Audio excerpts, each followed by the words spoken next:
Ranní nevolnosti. V těhotenství se musíte cpát dortíkama. Nesmíte cvičit. Tak o tom a o dalších mýtech a faktech ohledně těhotenství bude dnešní video.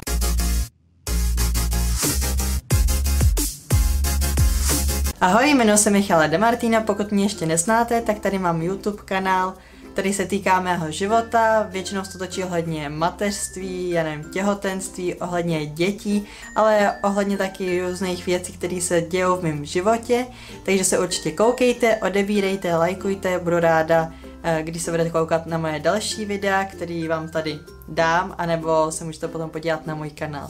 No a teď už jdeme k těm dnešním mýtům a faktům ohledně těhotenství, takže jdeme na to. Jako číslo 1 jsem si připravila ranní nevolnosti. Určitě jste to viděli v televizi, ve filmu, v seriálu, někde jste o tom slyšeli, někde se o tom psalo. Nevím, proč se tomu říká ranní nevolnosti, protože pokud vám je v těhotenství špatně, tak to nebude určitě jenom ráno, bude to ráno. Může to být odpoledne, může to být večer, může to být klidně celý den. A nebo jako mě, pokud máte štěstí, tak vám nebude špatně vůbec. Takže zapomeňte na nějaký ranní nevolnosti, může to prostě přijít kdykoliv během dne, neočekávaně a určitě to nebude jenom ráno. A pokud je vám špatně jenom ráno, tak máte docela štěstí. Dalším mýtem ohledně těhotenství jsou těhotenské chutě. Určitě jste někde viděli, jak si ženská bere třeba okurky, namáčí si je do čokolády, nebo najednou hrozně rychle potřebuje pizzu, nebo cokoliv sladkého. Já jsem se s tady tím setkala jenom asi 2 týdny v nějakém 3. měsíci mýho těhotenství, ale rozhodně to nebylo takovýhle, jako jsem to věděla někde, anebo jaký jsem to očekávala. U mě se stalo to, že jelikož do té doby, než jsem byla těhotná, tak jsem hodně cvičila, hodně jsem se starala o stravu a držela jsem nějaký diety, nebo jsem něco vynechávala, něco jsem nejedla. Pak v tom 3. měsíci jsem měla období asi 2 týdnů, kdy jsem prostě měla chuť na všechno, co bych neměla jíst správně, pokud se snažím udržet figuru.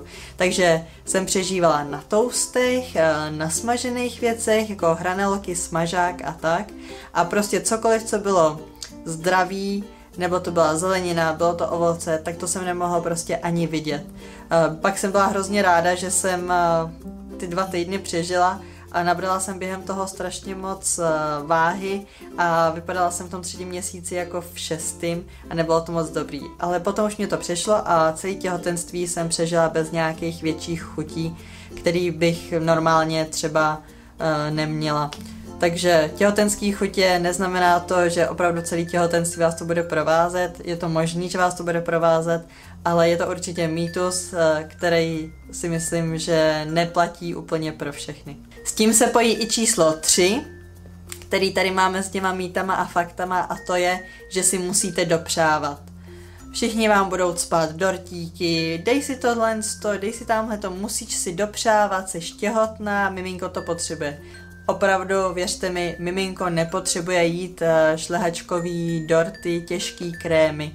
Je to další zátěž pro vaše tělo. A hlavně si uvědomte, že během hrozně krátkého časového období můžete přibrat opravdu hodně kilo. A potom je to těžký schazovat to, protože už na sebe nebudete mít tolik času, nebudete mít čas chodit do fitka, takže za mě necpěte se, protože čím víc se budete cpát, tím víc toho budete muset schazovat. Číslo 4 je mýtus, že těhotné ženy nesmí cvičit. Určitě to není pravda. Pokud jste do těhotenství cvičili, pokračujte v tom, jenom třeba zvolněte, uberte si váhu, uberte na intenzitě, ale pokud vás to baví, je vám pořád dobře, neobtěžuje vás to, tak dál cvičte. Pokud jste do těhotenství necvičila a chcete začít cvičit, myslím si, že v tom není nějaký problém, pokud nemáte zdravotní komplikace, ale zvolte určitě nějaký lehký cvičení, nebo se poraďte s vaším doktorem, případně s nějakým odborníkem, jako je trenér nebo cvičitelka. Číslo 5 je u mě, že těhotenství trvá 9 měsíců. Všichni si myslí, že těhotenství trvá 9 měsíců, ale potom přijdete ke gynekologovi a ten vám řekne, že vaše těhotenství bude trvat, nebo podle tabulek, trvá 40 týdnů.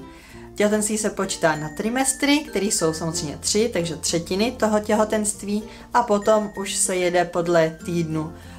Tam se počítá, kdy máte jít na nějaký screening, monitor, na vyšetření a tak.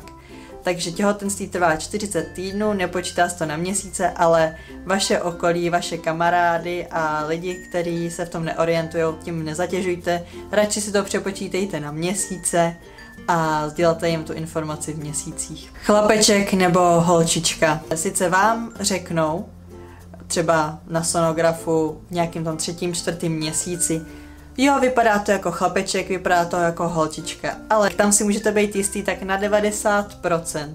A už se stalo i v mém okolí, že se celou dobu tvrdilo, že to bude chlapeček, bude to chlapeček a pak to byla holčička, anebo naopak. Takže doporučuji mít pořád takovou jako chladnou hlavu v tady tom a počkat si na to, až se to opravdu narodí s nějakýma personalizovanýma věcma hlavně, kde bude napsaný třeba jméno toho miminka.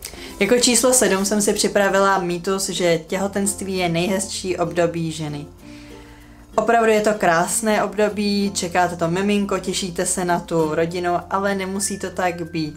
I když vidíte na Instagramu, na Facebooku, v televizi maminky, jak jsou šťastní, hladí si bříško, hrozně si to užívají, tak není to tak a pokud to tak máte nebo tak budete mít, tak určitě nevěžte hlavu. Ne všechny maminky jsou šťastní nebo jsou šťastní pořád 24 hodin denně. Může vám být z začátku špatně, můžou vás trápit bolesti zad, migrény, můžou se dostavit nějaké komplikace, což vám samozřejmě nepřeju, ale je to prostě realita versus ten obrázek, jak to těhotenství vypadá někde na fotce. Já jsem si třeba to těhotenství tak moc neužila a to možná i díky tomu, že mi právě bylo celou dobu dobře, asi na nějaký 2-3 týdny a taky díky tomu, že vlastně Dante se nám povedl hned na poprví, takže to nebylo to vytoužený miminko. Celou dobu těhotenství jsem měla pocit, že vlastně nic nemůžu. Nemůžu jít pít s kamarádama, i když to prostě jsem nedělala ani předtím, ale najednou se mi dostala taková jako potřeba, že teď jsem těhotná, pak budu mít dítě, pak budu pořád doma a teď nikam nemůžu takhle vyrazit. Bála jsem se jít někam, kde by bylo hodně lidí, aby do mě nikdo nešťouchnul, nekopnul, nespadnul na mě, já jsem nespadnula. Takže tam je spousta tady těch věcí, obav a máte třeba pocit, že jste hrozně jakoby svázaná. Ale doporučuji vám, teď z vlastní zkušenosti, abyste si to těhotenství snažila užít na maximum, protože to je ten váš poslední čas, pokud čekáte samozřejmě první miminko, tak být sama, splnit si ty věci, co potřebujete, máte spoustu času, potom už toho času třeba tolik nebude, pokud čekáte nějaký další miminko, tak to bude zase o krok nebo o nějaký stupeň víc složitější to mateřství. Takže to těhotenství se snažte užít, odpočívejte hodně, protože stejně vám to všichni budou říkat, nechte si pomoct a užijte si to. Číslo 8 je mýtus, že těhotné ženy nemají chuť na sex. Věřte mi, že ano, je to tak, ale díky tomu, že potom už v té poslední fázi toho těhotenství už třeba nejste tak obratná, už vás nějaký polohy, pozice bolí a tak to vám to může trochu zkazit, ale ty chutě tam určitě pořád jsou. Číslo 9 je ohledně hormonů a to, že vás dojímají i reklamy. Nemusí to tak být, nemusíte mít rozprouděný hormony tak, že si zavazujete tkaničku a začnete u toho brečet, protože nevíte ani proč a ty hormony prostě pracujou. Teď vás dojímá spousta věcí, které by vás normálně nedojímaly, ale nemusí to tak být. Já jsem to takhle třeba neměla, samozřejmě když jsem viděla nějaký miminka nebo jsem se koukala na nějaký pořad o tom, kde se rodí děti, tak mě to dojímalo, rozbrečela jsem se, ale nikdy jsem neměla takový to, co třeba vidíte někde ve filmu, nebo jste to někde slyšeli od někoho, že se koukáte na reklamu a je tam pejsek a začnete u toho brečet. Já jsem takhle neměla a říkala jsem si, jestli náhodou nejsem divná, tak pokud jste takhle divná i vy, tak není to nic nenormálního. To se může potom dostavit v 6. nedělí, nebo se to vůbec nedostaví, takže nevěřte hlavou, pokud nebrečíte u reklam. A poslední mýtus, to bude asi největší mýtus, který mi všichni pořád opakovali, a to je vyspi se do zásoby. Prosím vás, vyspat do zásoby opravdu. Nejde to? Nejde to, nejde to. Nemůžete se vyspat, abyste měla za 2 dny víc energie. Nemůžete se vyspat, abyste měla za 2 měsíce víc energie. A nejhorší na tom je, že v tom posledním období toho těhotenství se nemůžete vyspat skoro vůbec. Je to asi tak 90% maminek se všema, se kterými jsem mluvila a já jsem to takhle taky měla, tak ten poslední měsíc jsem se opravdu nevyspala jsem se moc dobře.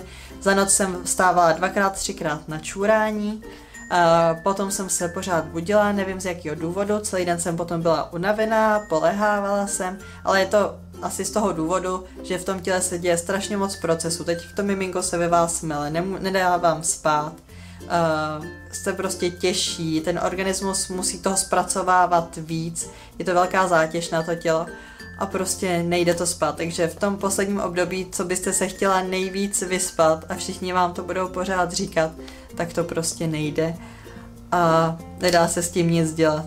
Takže tohle byly všech 10 mýtů a faktů ohledně těhotenství, který já jsem zažila, se kterými já jsem se setkala.